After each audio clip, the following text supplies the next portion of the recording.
Então, lá no vídeo vocês viram o seguinte, se R de t for uma parametrização, R de t uma parametrização de uma curva regular,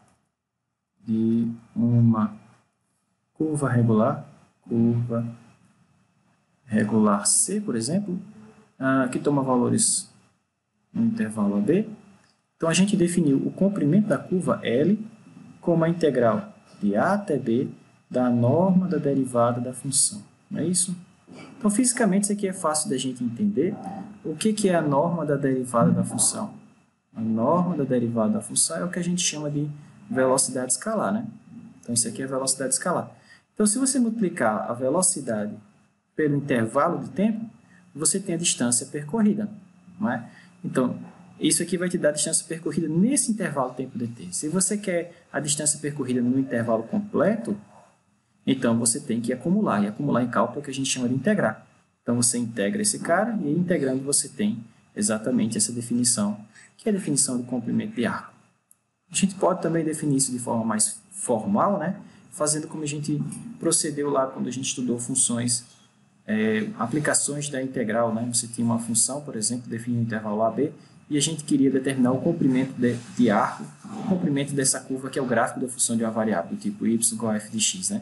Então, como é que a gente fez lá? Particionava, né, o intervalo AB, onde a função toma valores, isso gera um conjunto de pontos aqui sobre a curva, e a gente ligava esses pontos por segmentos de reta, aí aproximava o comprimento da curva pela soma desses comprimentos, pela soma desses segmentos de reta, e depois tomava o limite quando o número de divisões dessa partição tem infinito, e o resultado nos permitia calcular o comprimento de arco daquela curva. Bom, aqui a gente poderia fazer da mesma maneira, só que a diferença é que a hora que a gente tem um objeto, por exemplo, no espaço, a curva está aqui e o domínio está aqui separado. Mas a gente poderia novamente particionar o intervalo AB em vários pedacinhos e aí a função R de t iria levar cada um desses carinhas aqui em pontos sobre a curva e aí a gente procederia da mesma maneira, a gente iria ligar esses carinhas aqui, ó, e iria somar o comprimento de cada um desses segmentos de reta, depois fazer o número de divisões da partição teria infinito, e a gente chegaria nessa mesma expressão.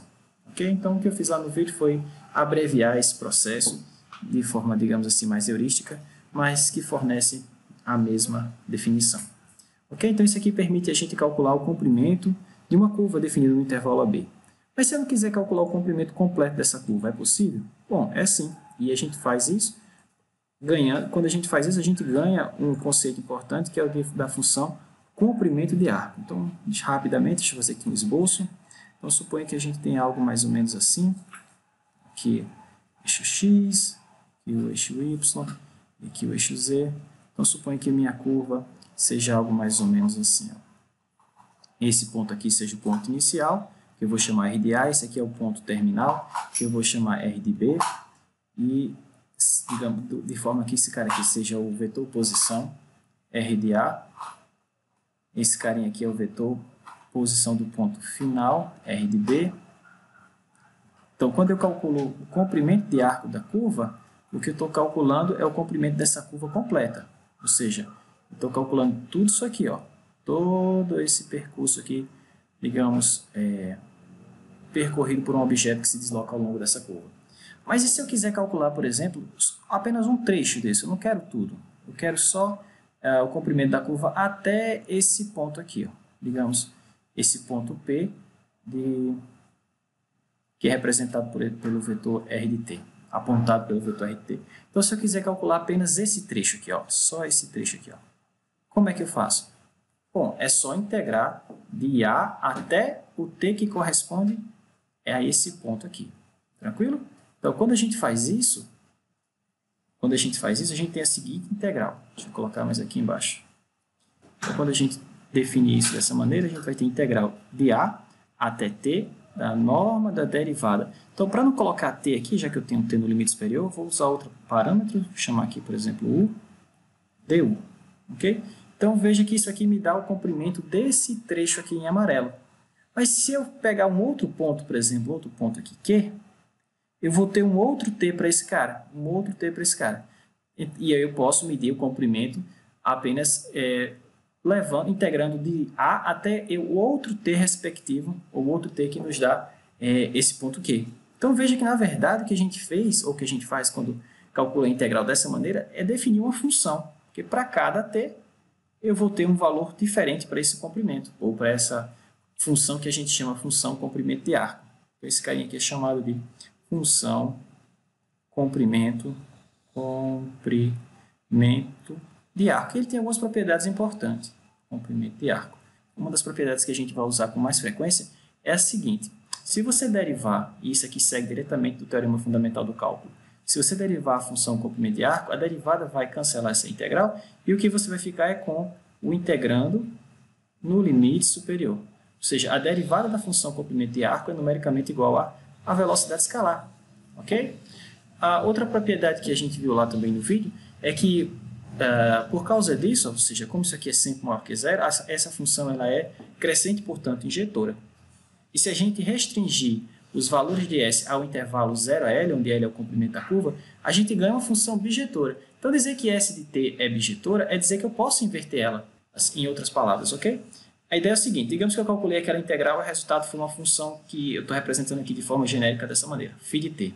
Então, aqui eu tenho S como uma função de t, mas como essa função é uma bijeção, eu posso inverter essa relação e escrever agora t como uma função de S, onde essa beta de S que eu escrevi aqui em cima, beta de S, na verdade é a inversa da φ, ok? Então, como essa função ela é uma bijeção, eu posso invertê-la e aí eu obtenho essa t de S. Mas em que isso me ajuda? Bom, o legal é que agora, quando você tem t como uma função de S, você pode reescrever a sua função vetorial agora como função desse novo parâmetro S. Antes, a minha função vetorial era função do parâmetro arbitrário t, que, por exemplo, na maioria dos casos é o tempo. Mas eu posso, em vez de utilizar o tempo como descrição do movimento, eu posso utilizar a distância percorrida, ou seja, posso utilizar essa nova variável S. Como é que eu faço isso? Bom, depois que você inverteu essa relação, tudo que você tem que fazer é onde tem t, substitua pela beta de S, ou seja, pela inversa da função comprimento de arco. E quando você faz isso, automaticamente você ganha agora a sua função vetorial como função desse novo parâmetro. Então, veja o que foi que a gente fez aqui. A gente mudou de parâmetro. Então, esse processo é chamado de reparametrização. Reparametrização pelo comprimento de arco, porque existem outras maneiras de reparametrizar uma curva. Mas esse é o tipo de reparametrização mais natural que existe, tá certo? É a reparametrização pelo comprimento de arco. Reparametrização pelo comprimento de arco. Ok? Bom, a gente viu lá também um conceito importante que é o conceito de curvatura. Então, basicamente, o que a curvatura faz é medir quão rápido a direção do vetor tangente varia à medida que você se desloca ao longo da curva. Então, para reexemplificar esse exemplo, ou reexemplificar essa definição, vamos considerar uma curva mais ou menos assim, uma curva plana, só para facilitar aqui a visualização. Então, e vamos supor que a minha curva agora já está reparametrizada pelo comprimento de arco. Então, quando ela já está reparametrizada pelo comprimento de arco, a gente viu que a derivada dessa função já é o vetor tangente. Eu não preciso derivar e dividir pela norma, tá? A norma já é 1, ou seja, esse cara já é unitário. Tranquilo? Então, por exemplo, nesse ponto aqui, ó, o vetor tangente unitário está assim. Nesse outro ponto ele está assim, nesse outro ponto ele está assim, ou seja, sempre de forma tangente à trajetória da curva. Então, perceba que nessa curva, o vetor tangente unitário, a direção que ele faz com o eixo x está variando. Então, se eu chamar essa direção aqui, o ângulo que ele faz entre o vetor tangente e o eixo x, se eu chamar isso aqui de θ, bom, que depende de S, ou seja, a distância que eu andei ao longo da curva, que para esse ponto aqui eu tenho um certo S, um certo comprimento, né, que eu meço daqui até aqui. Para esse outro ponto aqui eu tenho outra distância que eu meço novamente do ponto inicial até o ponto final. Na verdade, até esse ponto. Ok? Então, esse ângulo depende de quanto que eu andei ou quanto que eu me desloquei ao longo dessa curva.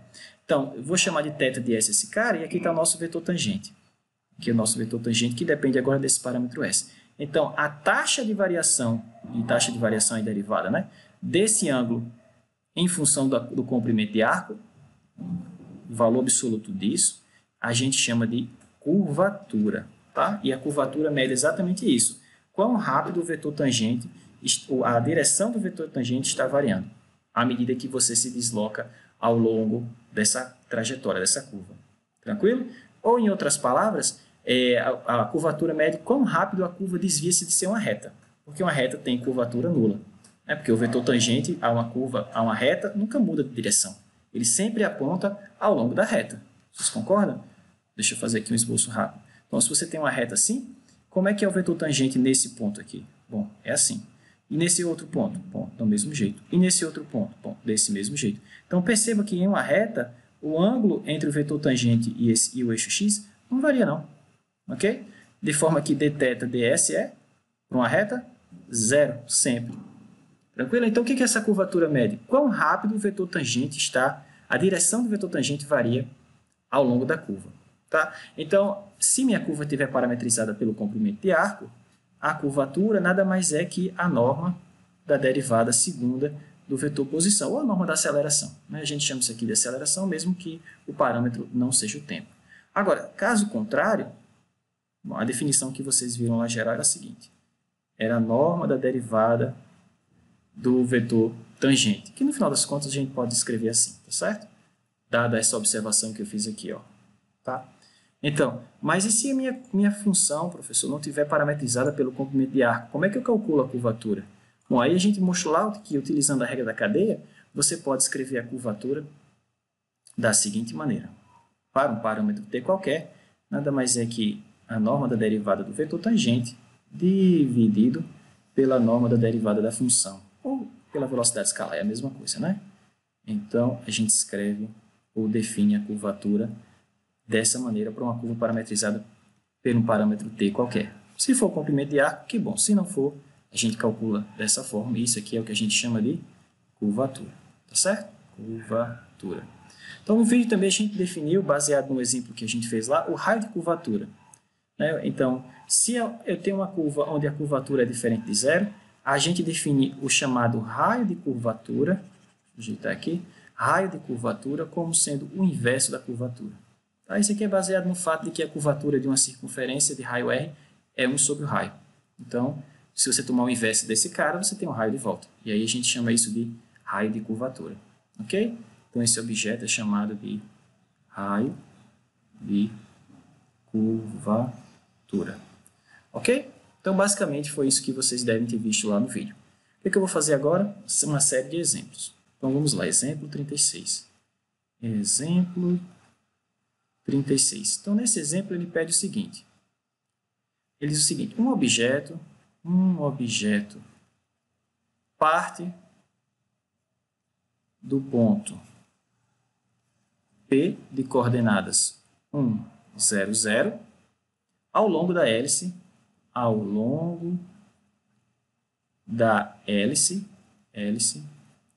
com a nossa conhecida R de t igual a cosseno de seno de t e t. Ok? E percorre uma distância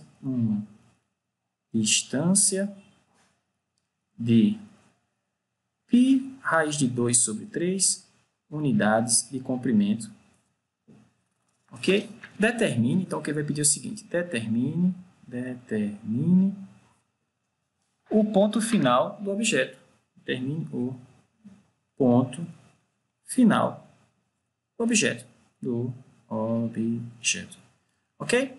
Então, basicamente é o seguinte, vamos fazer aqui um breve esboço do que ele está falando no exemplo. Solução.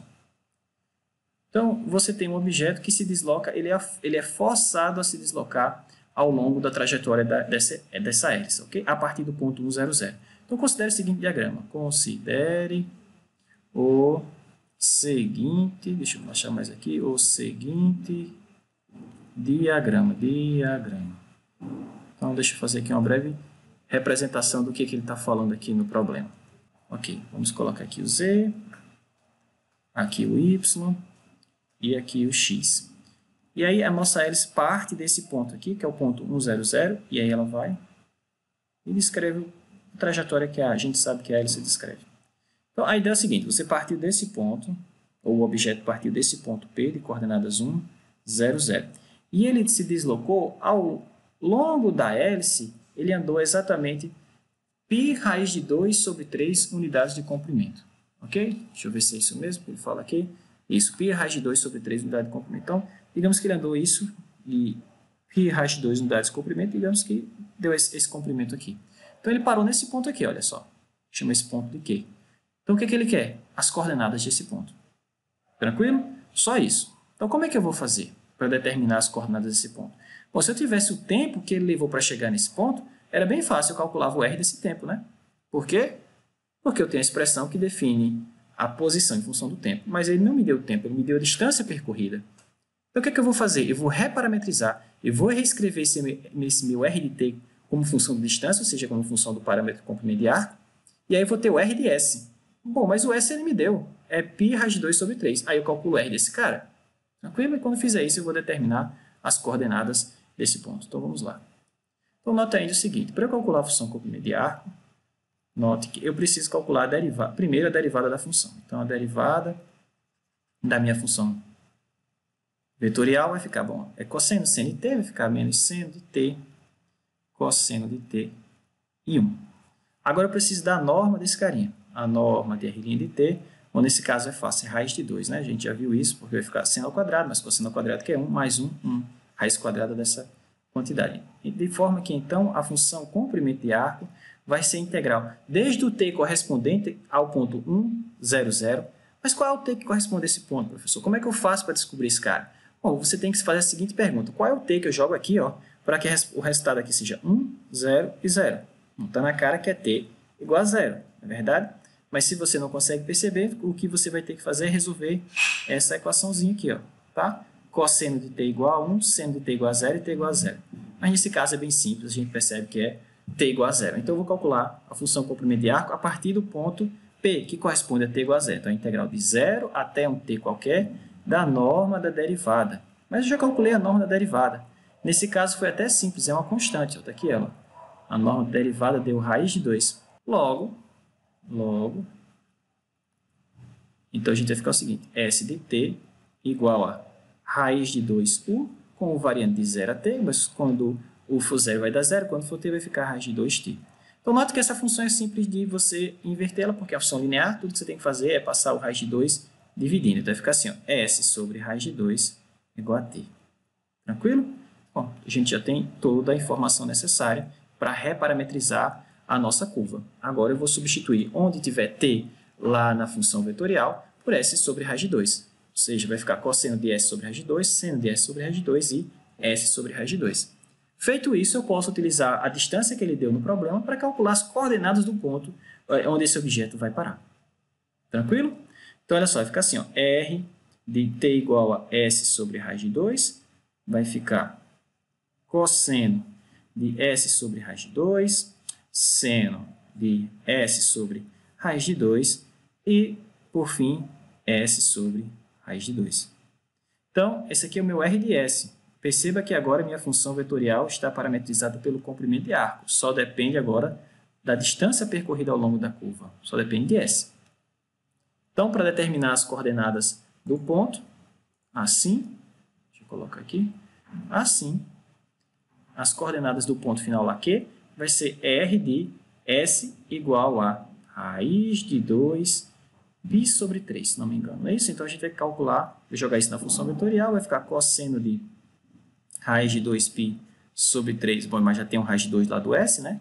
Seno de raiz de 2π sobre 3, raiz de 2, e a outra coordenada, outra componente era S sobre raiz de 2, então vai ficar raiz de 2π sobre 3 dividido por raiz de 2. Bom, agora é só simplificar esses carinhos, tá? Olha, esse aqui cancelou com esse aqui cancelou com esse aqui cancelou com esse, e aí a gente ficou cosseno de π sobre 3, que é cosseno de 60, vai dar meio, seno de 60, raiz de 3 sobre 2, bom, e o outro fica π sobre 3 mesmo. Tranquilo? Então, a gente vai ficar com o seguinte, olha só. Olha como é simples.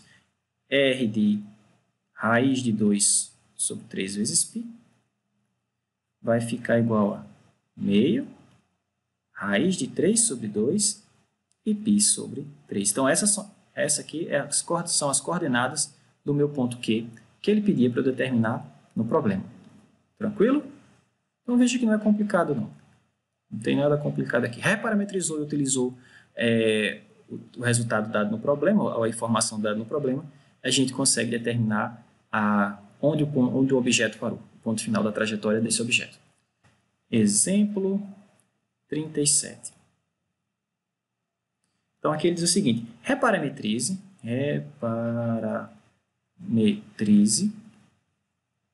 pelo comprimento de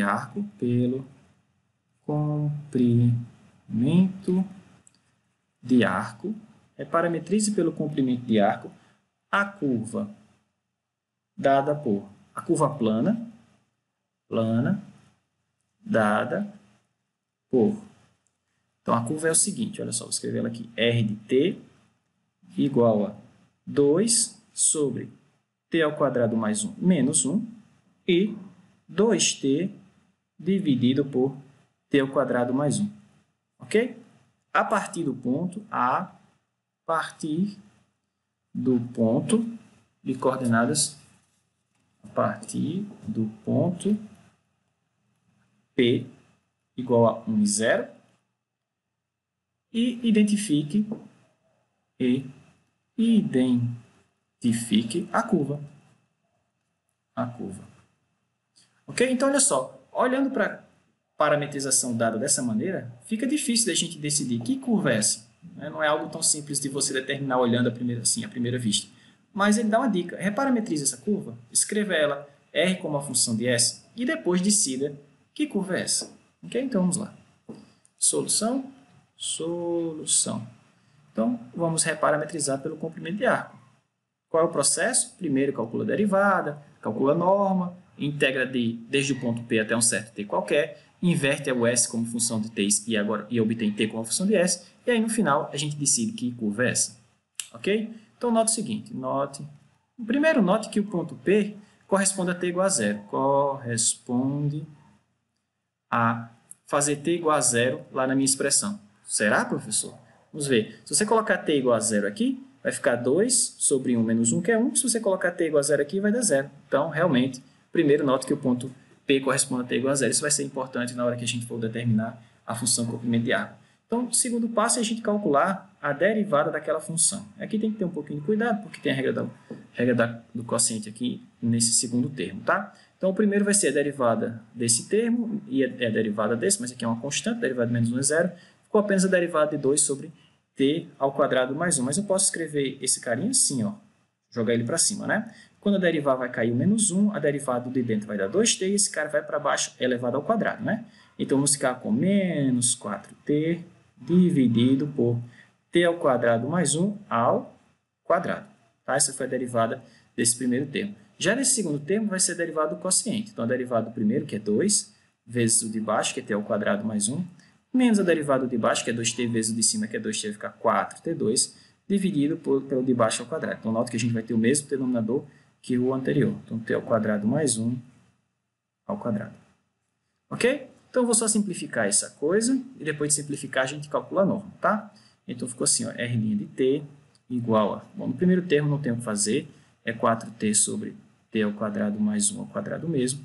No segundo, a gente vai ter o seguinte, olha só, aqui vai ficar 2t ao quadrado mais 2 menos 4t2, né? Então, esse cara simplifica com isso, sobrou um 2, não é isso?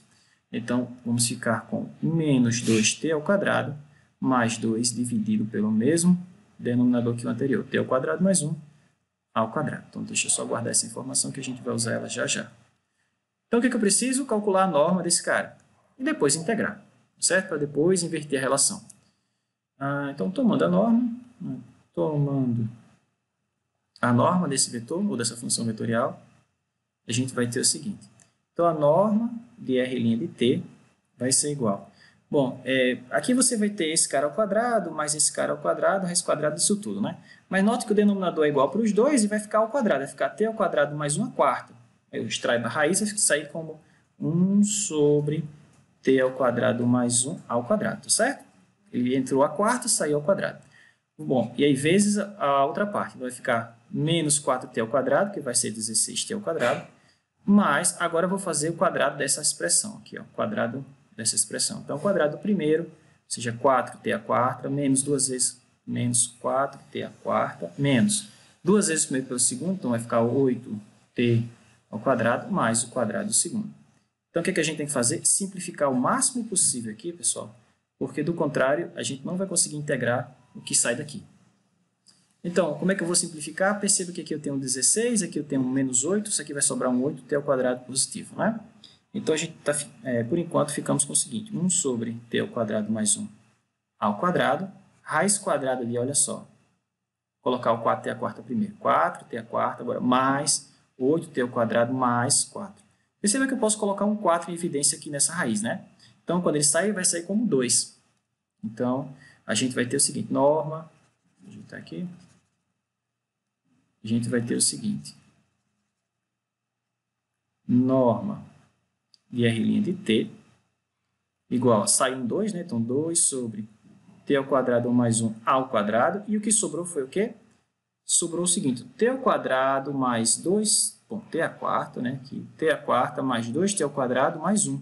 Isso é um quadrado perfeito, pessoal. Isso aqui é a mesma coisa que t ao quadrado mais 1 ao quadrado. Olha que legal. Então, t ao quadrado mais 1 ao quadrado.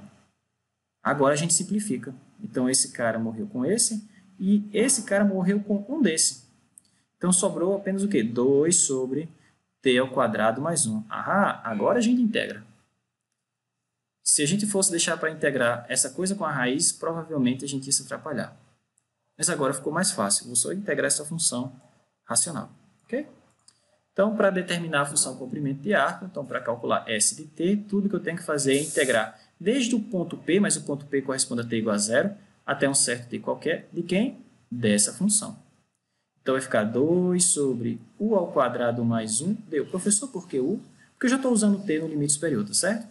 Então, para não ficar com a mesma variável de integração como aquela que aparece no limite de integração, a gente escolhe outra letra. Eu coloquei aqui u. Mas poderia ser qualquer uma outra que não fosse aqui os parâmetros que você está usando. Bom, o 2 sai. Quem é a primitiva de 1? 1 sobre u ao quadrado mais 1? Arco tangente, não é isso, de u? E aí você vai avaliar esse cara desde 0 até t. Mas arco tangente de 0 é 0, então não preciso nem olhar mais embaixo. Em cima ficou 2 vezes arco tangente de t. Então, olha que legal. Agora eu já tenho S como função de t.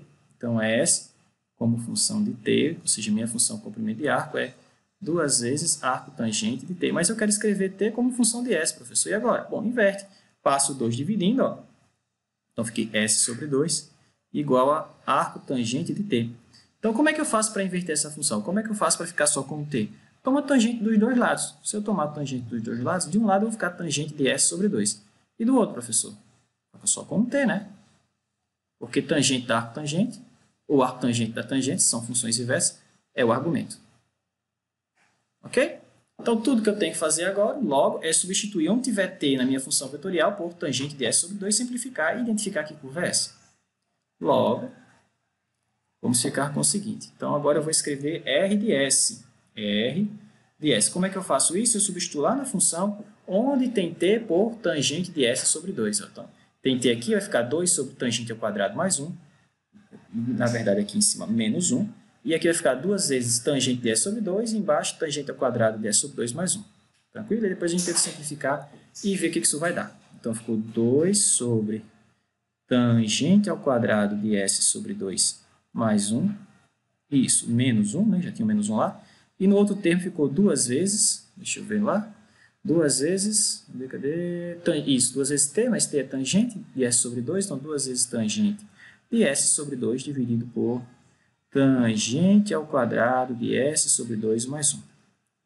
Claro, olhando para aqui do jeito, para essa expressão do jeito que está aqui, ela é tão difícil quanto a original, né? Mas a gente vai simplificar isso, e após simplificar vocês vão perceber que é uma curva bem simples. Tranquilo? Então agora vamos um pouquinho aqui de trigonometria, né? Tangente ao quadrado mais 1, a gente sabe que é secante ao quadrado. Então, a gente pode reescrever esse cara assim, ó, R de S é igual a 2 dividido por secante ao quadrado de S sobre 2, S sobre 2, menos 1. E aqui em cima ficou 2 vezes tangente de S sobre 2, deixa assim por enquanto. E embaixo a mesma coisa, secante ao quadrado de S sobre 2. Pô, mas o que é secante? Secante é 1 sobre o cosseno. Então, 1 sobre a secante é o cosseno. Então, esse cara que está aqui no denominador como secante ao quadrado, ele vai para o numerador como cosseno ao quadrado. Então, ficou 2 vezes cosseno ao quadrado de S sobre 2 menos 1 nessa primeira parcela. Na outra fiquei... Bom, o que é tangente? É seno sobre o cosseno, não é? Sobre o cosseno. Então, escreve assim. E o outro termo, que é um subsecante ao quadrado, é cosseno ao quadrado. Então, agora a gente vai fazer as simplificações que derem, usar algumas relações trigonométricas conhecidas e aí acabou, tá bom? A gente vai identificar a curva. Então, nessa parcela aqui, perceba que eu posso cancelar esse cara. Ficamos apenas com 2 vezes seno vezes cosseno. Então, aqui a gente vai usar a identidade do arco duplo. E aqui a gente tem esse cara, olha só, 2 vezes cosseno de s sobre 2 menos 1. Bom, a gente sabe o seguinte, ó, essa relação trigonométrica é conhecida. Cosseno ao quadrado de qualquer coisa, por exemplo, de A, isso é 1 mais cosseno do arco duplo dividido por 2. Normalmente a gente usa essa relação quando a gente quer integrar cosseno ao quadrado. Então, eu vou fazer o seguinte, vou passar esses 2 multiplicando e 1 subtraindo, e aí você vai ficar o seguinte, que cosseno de 2 vezes A é a mesma coisa que 2 vezes cosseno ao quadrado de A menos 1. Se você agora trocar esse A por S sobre 2, que é o que a gente tem aqui, a gente vai ter exatamente esse termo, não é? Vocês conseguem perceber? Então, fazendo isso, olha só. Então, se eu colocar no lugar desse A S sobre 2, então vai ficar 2 vezes S sobre 2 é só S, né? Então, cosseno de S é igual a cosseno, 2 vezes cosseno ao quadrado de S sobre 2 menos 1. Mas esse é exatamente o termo que eu tenho aqui, ó. Então, esse termo todinho é cosseno de S. Olha as coisas se simplificando. Então, ficou assim, ó. Cosseno de S nessa primeira parcela. Na outra parcela, eu fiquei com o seguinte. Vamos lá. Fiquei 2 vezes seno, ou assim, 2 vezes seno de S sobre 2 vezes cosseno de S sobre 2. Pessoal, mas 2 vezes o seno vezes o cosseno é o seno do arco duplo. É seno de 2 vezes o que quer que esteja aqui dentro. Mas o que está aí dentro é S sobre 2. Vezes 2, vai ficar só S. Então, olha só como ficou simples a outra expressão. Seno de S. Então, antes era algo muito complicado. Depois que você reparametrizou pelo comprimento de arco, a gente chegou numa expressão simples. Então, o que essa curva representa? Vocês conseguem perceber? É simples, ó. Pega o x da parametrização dela. O x da parametrização é cosseno de S. Pega o y da parametrização dela. O y dela é seno de S. Note que se eu levar os dois lados ao quadrado e somar, x ao quadrado mais y ao quadrado é igual a cosseno ao quadrado de S mais seno ao quadrado de S. Mas cosseno ao quadrado mais seno ao quadrado é igual a 1. Igual a 1. Então, essa curva tem como traço o quê? Uma circunferência de raio 1 centrada na origem. Portanto, C é uma circunferência de raio 1, centrada na origem. Ok? Então, olhando diretamente para a expressão que foi fornecida no problema, a gente não consegue perceber isso, não é verdade? Olha só, olhando para cá, a gente não consegue perceber que isso aqui, pelo menos não à primeira vista, representa uma circunferência de raio 1 centrado na origem. Mas depois que a gente reparametriza pelo comprimento de arco, a gente percebe claramente que esse é o caso. Exemplo 38. Verifique que a curvatura capa de T, verifique que a curvatura capa de T pode ser escrita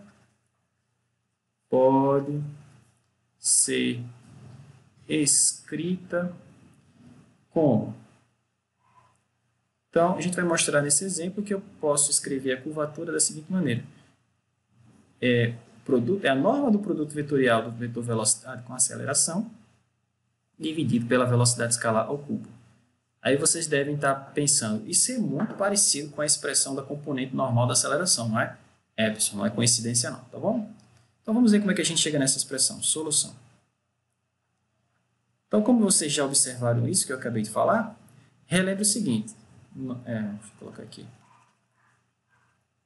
Relembre que como é que a gente definiu a componente normal da aceleração? Então, a gente definiu a componente normal da aceleração da seguinte maneira. É a velocidade escalada a curva que multiplica a norma da derivada do vetor tangente. Bom, mas no exemplo, na aula passada, a gente fez um exemplo onde a gente mostrou que a componente normal também poderia ser escrita assim. É o valor absoluto, na verdade, a norma desse produto vetorial aqui, velocidade com aceleração dividido pela velocidade escalar. Não é?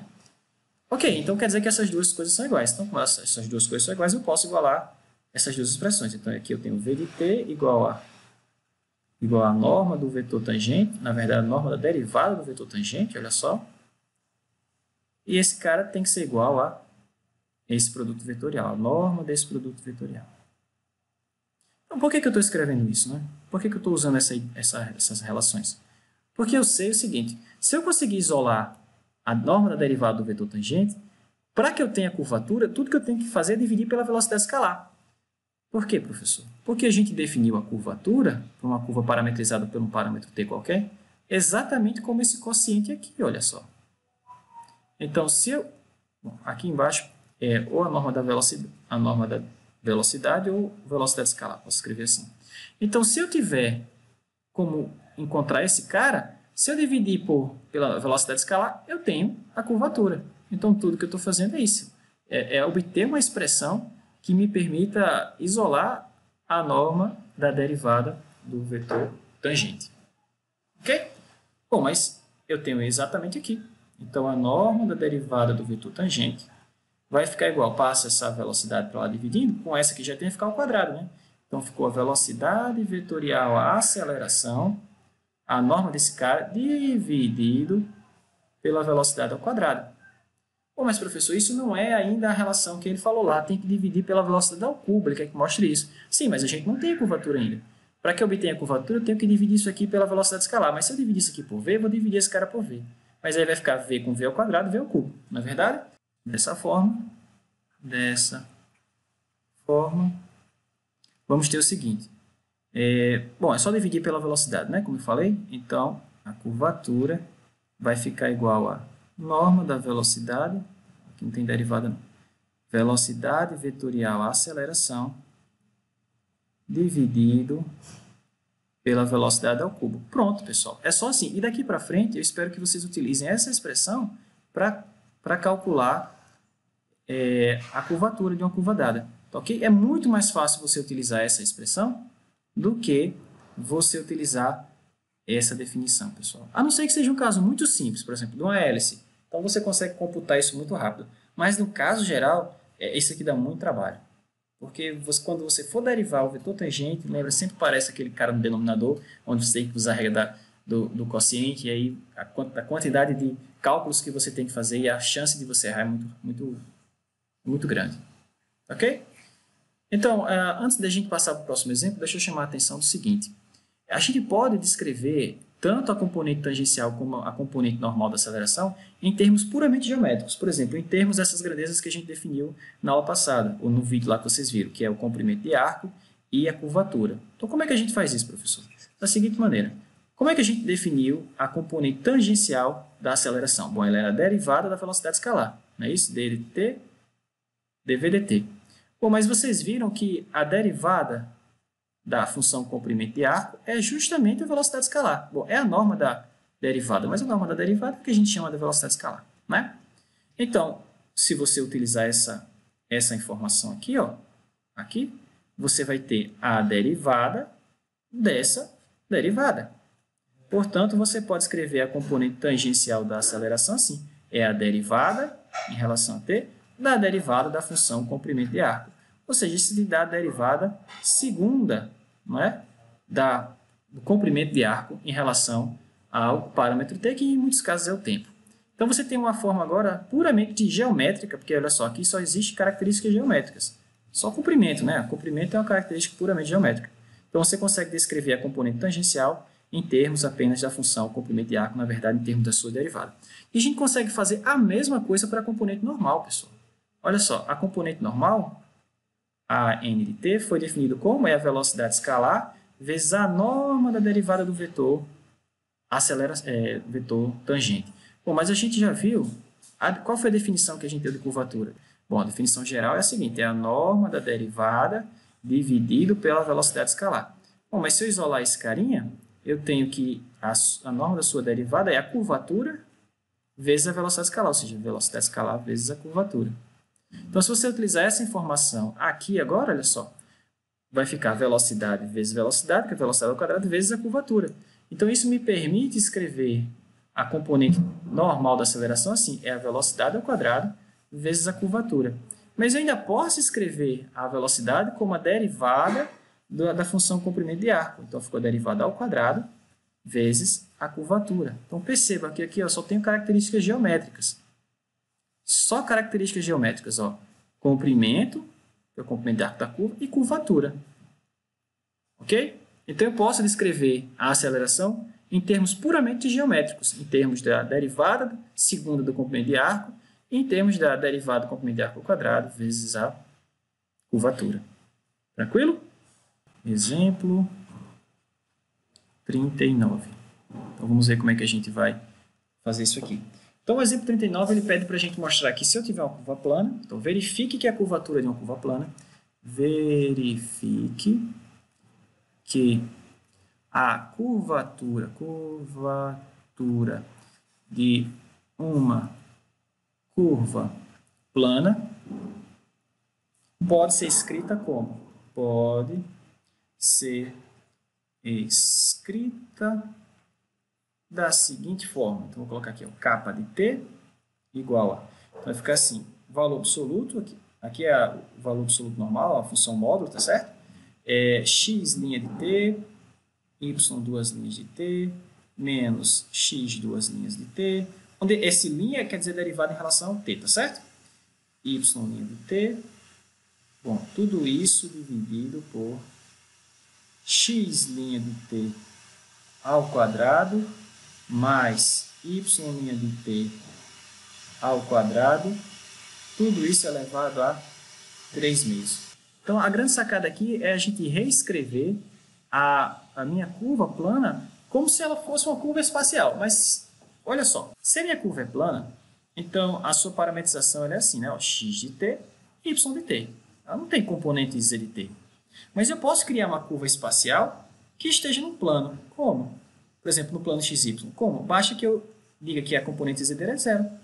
Então, veja, aqui é uma curva espacial, porque eu tenho 3 componentes. Mas a última é sempre zero. Ou eu poderia colocar ela em um outro plano, por exemplo. Sei lá, aqui, plano z igual a 2. Então, eu poderia colocar 2 aqui. Mas isso não vai me trazer nada de diferente que essa outra aqui não pudesse trazer. Então, eu vou imaginar essa minha curva plana como sendo uma curva espacial, onde a terceira componente é sempre zero. E aí, quando eu faço isso, eu posso agora utilizar essa expressão aqui. Porque o produto vetorial está definido para vetores no R3, não no R2. Ok? Então, essa é a sacada desse exemplo. Então, vamos fazer o seguinte. Seja R de t igual a x de t, y de t e 0 a uma parametrização da nossa curva. Uma parametrização da curva C, da nossa curva C. Ok? E aí, o que a gente vai fazer? Só utilizar esse resultado que a gente acabou de obter no exemplo anterior. Então, do exemplo 38, temos o seguinte. Então, do exemplo 38, temos o seguinte. Então, vamos lá, passo a passo. Então, primeira coisa, a velocidade. Mas quem é a velocidade? É a derivada do vetor posição. Então, a derivada, como é que eu derivo a função vetorial? Componente a componente. Então, eu vou derivar essa componente. Como eu não tenho a expressão, vou apenas deixar indicada a derivada. Vai ficar x' e y', né? Então, x' de t, y' de t e, bom, a derivada 0 é 0. Mas, professor, precisa agora da velocidade escalar, mas a velocidade escalar é a norma do vetor velocidade, não é isso? É. Então, e agora? Bom, raiz quadrada de x' de t ao quadrado mais y' de t ao quadrado. Ok? Só isso. Bom, a outra componente é esse 0 ao quadrado, não vou colocar, tá bom?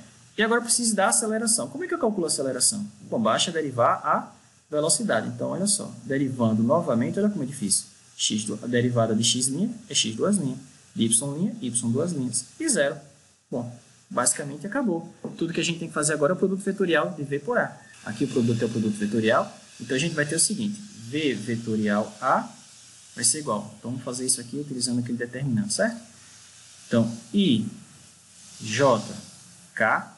Então, a primeira componente do vetor velocidade, x' de t, y' de t e 0. É a segunda componente do vetor velocidade agora, ou da aceleração, x duas linhas de t, y duas linhas de t e 0. Pronto, só tem que calcular agora isso aqui. Então, olha só, pessoal, esse vetor ele não vai ter componentes na direção y nem j. Por quê? Por causa desse zero aqui, ó, e desse zero aqui. Se você expandir esse cara utilizando essa coluna, a única coisa que vai ser diferente de zero é quando você extrai esse cara e esse cara. Então, o determinante vai ser o cofator, que é K, aqui ele, vezes o menor complementar, que é essa matrizinha aqui. Esse determinantezinho. Então, vai ficar esse cara vezes esse, menos esse vezes esse, não é verdade? Que já vai dar basicamente o que a gente viu lá na expressão. Então, vai ficar assim, ó, x' de t, y duas linhas de t, menos x duas linhas de t, y' de t. Só isso. Agora eu preciso da norma desse vetor. Tomando a norma, então vamos buscar com o seguinte, olha só. A norma de v vetor A é igual a raiz quadrada de x' de t, y duas linhas de t, menos x duas linhas de t, y' de t, ao quadrado. Mas raiz quadrada de ao quadrado é o valor absoluto desse cara, tá certo? Então, isso vai ficar x' de t, y duas linhas de t, menos x duas linhas de t, y' de t, o valor absoluto desse cara. Bom, basicamente acabamos, né? Porque o que a gente tem aqui em cima na expressão, a gente já calculou. E o de baixo a gente já tem, é só levar o cubo. Tem, professor? Tem, tá aqui, ó. Deixa eu ver se aparece aqui, ó. Aqui, ó. Exatamente. Deixa eu ver se aparece aqui. Exatamente aqui, pessoal. Olha só. Então, note que eu tenho x ao quadrado mais y ao quadrado elevado a meio. Né? Raiz quadrada elevada a meio. Como eu vou elevar ao cubo, vai ficar elevado a 3 meios, tá certo? Por fim, então logo, por fim, chegamos à nossa expressão. Capa de t igual a, vai ser esse carinha, dividido pela velocidade ao cubo, mas a velocidade ao cubo a gente já viu que vai ficar x' de t ao quadrado mais y' de t ao quadrado elevado a 3 meios. Era elevado a meio, elevou o cubo, tá certo? Ficou elevado a 3 meios. Só isso, ok? Então, daqui para frente, se você tiver uma curva plana, pode utilizar essa expressão que rapidamente você calcula a curvatura. Então, o exemplo 40 ele diz o seguinte, é similar ao exemplo 39. Verifique que a gente consegue reescrever a curvatura da seguinte maneira, tá? Então, olha só. Verifique que a curvatura de uma curva dada pelo gráfico de y igual a f de x, pode, com x, por exemplo, no intervalo de a até b, né? Com x nesse intervalo, pode ser escrita como? Pode ser escrita da seguinte forma. Então, como a minha função depende de x, eu vou escrever a curvatura assim também, tá certo? Dependendo desse parâmetro x, que toma valores no intervalo de a até b. Então, capa de x vai ficar a derivada segunda da função, o valor absoluto dela, dividido por 1 mais a derivada ao quadrado. Pessoal, olha como é simples. Só isso. Bom, aqui tem elevado a 3 meios, eu vou colocar agora. Com tudo isso, o denominador elevado a 3 meios. Então, olha só como é fácil. Se a sua curva é o gráfico de uma função do tipo y igual a f de x, a curvatura é assim. Então, não precisa parametrizar, sei lá, por um parâmetro t arbitrário ou usar qualquer uma dessas expressões aqui em cima, não. Você pode aplicar ou essa aqui. Não precisa, não. Você pode ir diretamente para essa relaçãozinha aqui. Veja como é fácil. Deriva uma vez, bota aqui. Deriva outra vez, bota aqui. Acabou. Só isso, professor? Só.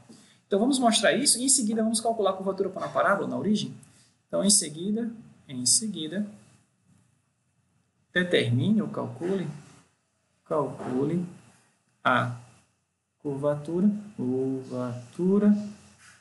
da parábola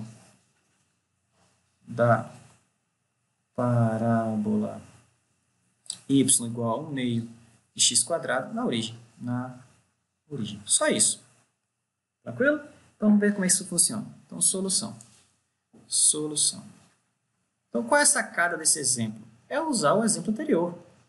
Certo? Veja que o exemplo 38, 39 e 40 eles estão interligados.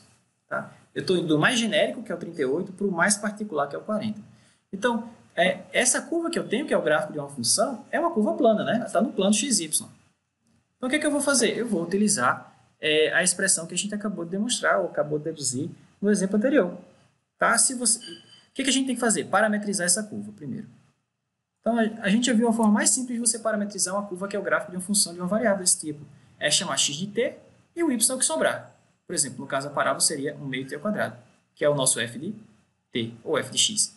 Tá certo? Mas como ele está querendo escrever a curvatura em termos do x, eu vou parametrizar de uma forma um pouquinho diferente. Em vez de usar a letra t, eu vou usar a letra x.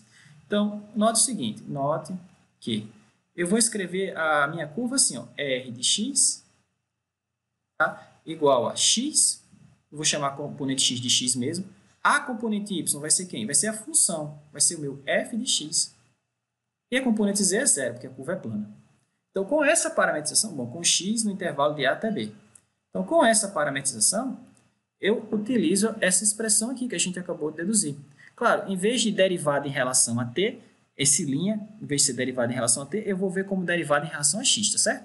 Então, vai ser a derivada de x em relação a x, a derivada da função, a derivada segunda da função em relação a x, menos a derivada segunda de x em relação a x, vezes a derivada da função. Ok? Vamos fazer isso aqui embaixo.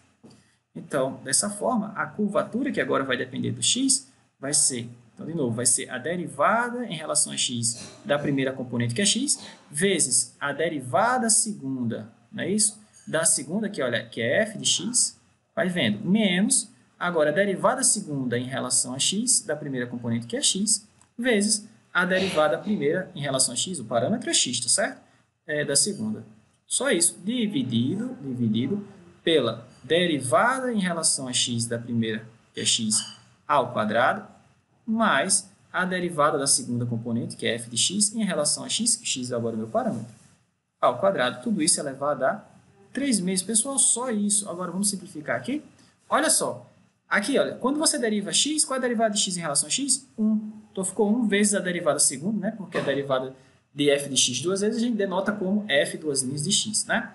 Bom, se a derivada de x é 1, a derivada segunda de x vai ser 0, porque você vai derivar 1, né? Então, 0 vezes qualquer coisa, 0. Então, esse termo todinho aqui se anula. De forma que você vai ficar apenas isso aqui. Aqui embaixo também, ó. Aqui é a derivada de x em relação a x, isso aqui vai ser 1. Ao quadrado, 1.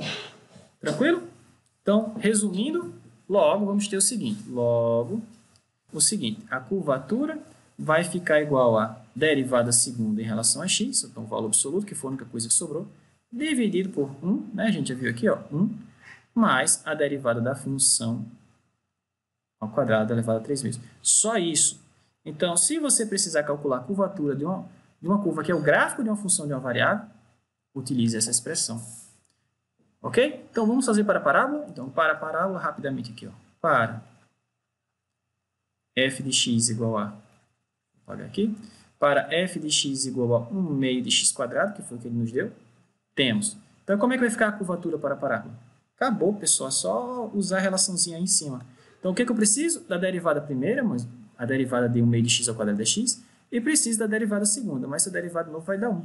Acabou. Então, é a derivada... Bom, se você jogar essas informações aqui, e essa informação aqui, então a gente vai ficar com o valor absoluto de 1, que é 1, dividido por 1 mais x, né, que é a derivada da função, ao quadrado. Então, x ao quadrado aqui no denominador. Tudo isso é elevado a 3 meios, pessoal. Então, essa aqui é a curvatura em qualquer ponto x, ou em qualquer ponto de coordenada x da minha parábola. Mas ele pede para você calcular a curvatura na origem. Então, a origem para a parábola corresponde a x igual a 0. Então, deixa eu colocar essa informação. A origem para a parábola corresponde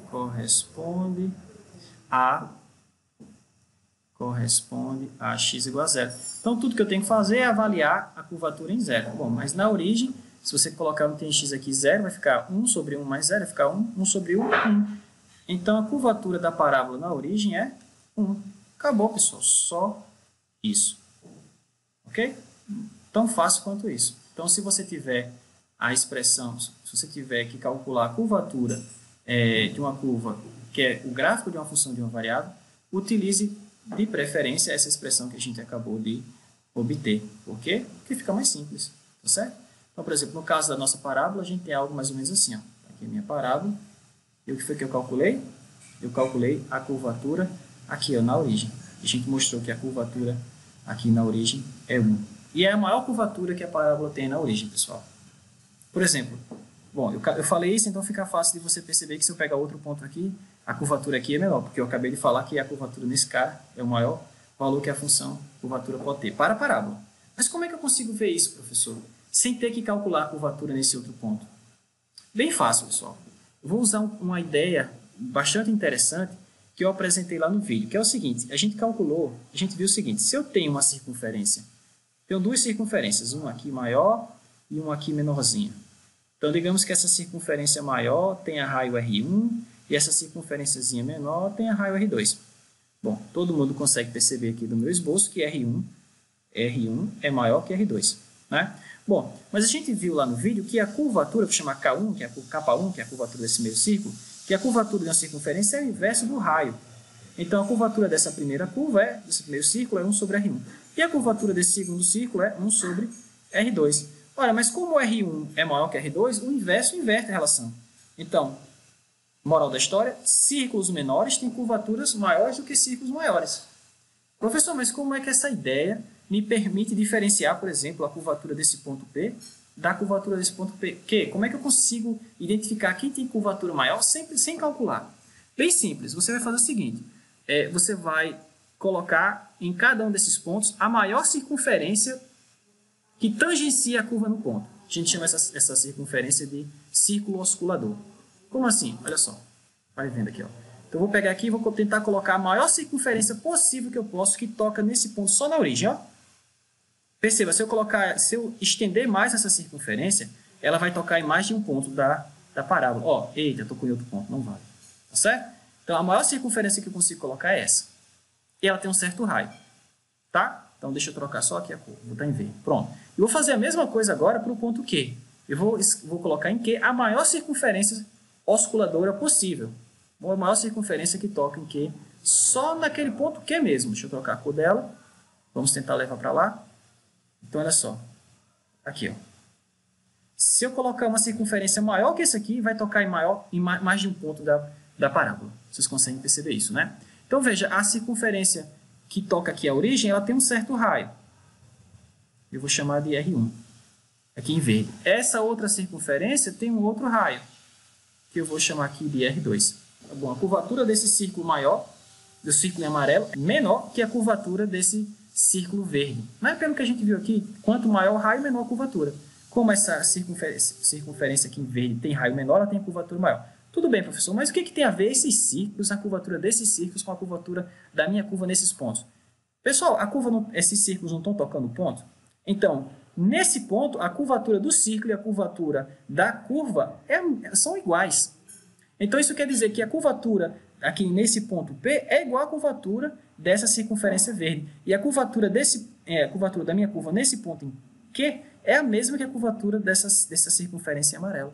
Então, eu consigo comparar as curvaturas sem calcular, pessoal. Olha que legal, só usando essa ideia de círculo osculador.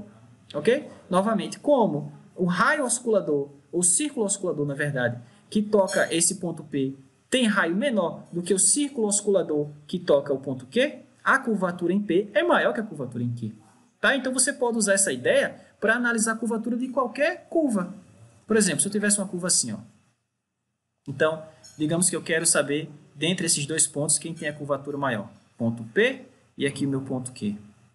Quem desses caras tem a curvatura maior? Eu uso a mesma ideia do círculo osculador. Eu venho aqui, ó, crio um círculo que tangencia esse cara só nesse ponto. Eu tento colocar o maior possível. Se esse não for maior, eu estico até achar um que... Deixa eu segurar aqui o Shift. Eu escolho um até que eu não consiga, que vai tocar mais de... Ó, vou aumentando. Pronto, aqui já... Eu acho que se eu pegar o maior que esse, eu vou tocar em mais de um ponto.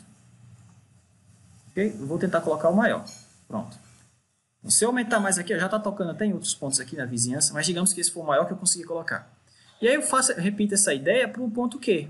E vamos agora pegar aqui no ponto Q e tentar colocar a maior circunferência osculadora possível. Então, olha, aqui já está tocando mais de um ponto, né? Então deixa eu tentar trazer ela para aqui para ver se ela vai tocar só nesse ponto. Pronto. Deixa eu só trocar a cor dele de novo. Colocar amarelo. Então, novamente, a gente usa essa mesma ideia do círculo oscilador. Então, esse cara tem um certo raio, chama R1. Esse cara tem um certo raio, que eu vou chamar R2. Então, perceba, como R2 é menor que R1, então a curvatura aqui, a curvatura em Q, é maior que a curvatura em P. Só utilizando essa ideia, pessoal, de círculo oscilador. Eu não calculei nada, calculei? Não disse quem era a parametrização dessa curva, não calculei vetor tangente, não calculei sua derivada, nada. Só no olhômetro. Como? Utilizando essa ideia de círculo oscilador. Tranquilo?